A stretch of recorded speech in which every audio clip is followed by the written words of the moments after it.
America's cool with you being black. Well, kinda, as long as you're not too dark or you're not too light. But being in the middle really sucks. Trust me, I'm light skinned. And I can promise you by the end of this episode, there's a few things that you're gonna learn. One, the history of Black History Month. And two, my own personal thoughts on Black History Month. And then three, how it is raising lighter skinned children, right? I'm light skinned, but they're light, all right? As we continue on with this month, and this being the last month. Also, by the way, it's episode 31 of Let's Get Real. And if you didn't know, I played collegiate football at Drake and my number was 31. So this is not only a really cool special episode for Black History Month, but it's also my favorite number. So here we go. Let's get into it. I've been spoken about this on a couple of our No BS wealth specials with Black History Month of like, what does Black History Month mean to me, both growing up, both now, and kind of all on the board.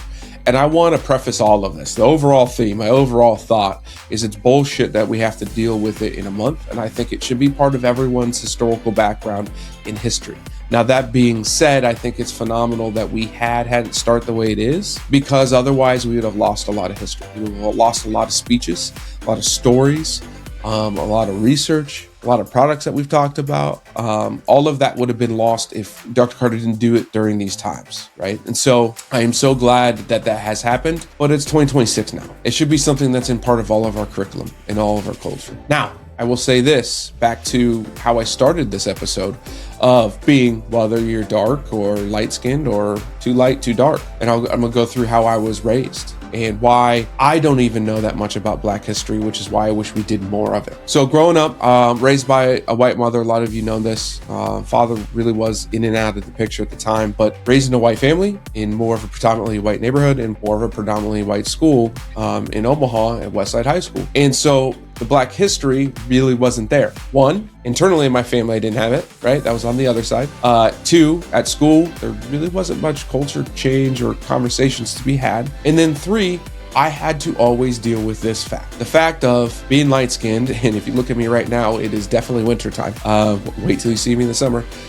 Is that if you are black at all, skin color is all, then you're too dark for the whites. Now you're considered just black. But to the dark-skinned blacks, you're now white because you're light-skinned. And we have this everyone in the middle being the mixed race or the light skins, the mulattoes, whatever you want to call us, that get stuck into a different holding cell, a different pattern, maybe a lack of our own culture, because our cultures represent both sides. But like, what's our culture? And I find that fascinating. Both me, I know a lot of light skins, but Christina Hall as well, who's part of the collective, no relation, we don't think, is that part, our history. Yeah, we have our family history on both sides, but the light skin history, and what does that entail? What does that look like? And why is it so difficult and different? Because you are not part of each group. As much as we want to talk about it in the world, let alone in America, if you don't look the same as a certain group, there is still that uncomfortableness, right? There's still that thing that makes you different. Good, bad, or indifferent is what it is.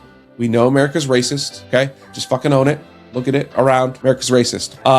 And so you need to be able to choose, but we never do, right? And so I can be part of the white group or the black group or whatever when I was growing up. But nowadays it's different. Nowadays we have more ability to research, more resources and things to go after to learn about great stories like this or like the past couple LGRs episodes. But it comes down to, okay, well, what do we really teach and how do we teach it? I know here locally in Ankeny that they have cut some of our history out that's not in the books. I know in the South we see articles all the time that it doesn't represent the true history. To me, we all need to do our own research and our families need to try to grab upon those as much as possible. It's difficult for me. My mother's gone. My father's really not in the picture. I don't have connection to really that side of the family. So I have to do a lot of research on my own, which makes it even more difficult to pass that on to my kids. Now my kids are lighter than me. They get dark in the summer too. We all do, right? And they don't have as dark as hair as me or different features. So they are that new crop, that new generation that legitimately it's all going to eventually get there. But they still have to deal with the fact that they are black children. Luckily, they don't have to deal with as much racism because if it happens around me and their mother, well, shit's not going to be tolerated. However, they're going to have to learn that themselves. So what do I do as a father to teach them? I don't do a very good job of teaching all the history because I'm still learning myself. But we talk about culture, right?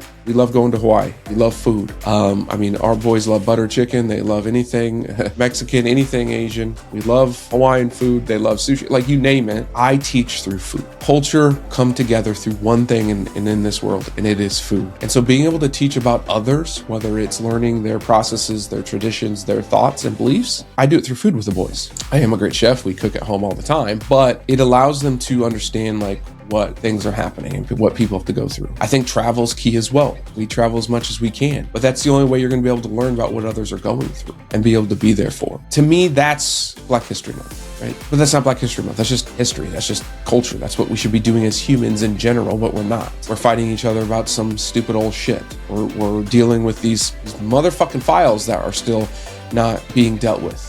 The predators behind that, right? We want to hide all of the bad in this country, but we don't talk about the good. We don't understand where it came from. We don't understand where we came from. We can't really move forward with a clear picture. So as we wrap up Black History Month, make sure you're doing some research. Even if you're white, even if you're yellow, even if you're Hispanic, learn about other cultures, learn about what comes through, because you'll be fascinated to know how much Black history actually, the inventors of the things that you have in life are out there. So if you're light skinned like me, I know you're laughing your ass off because you know it's true. If you're not and you've never heard that before, go speak to a light skinned friend, please.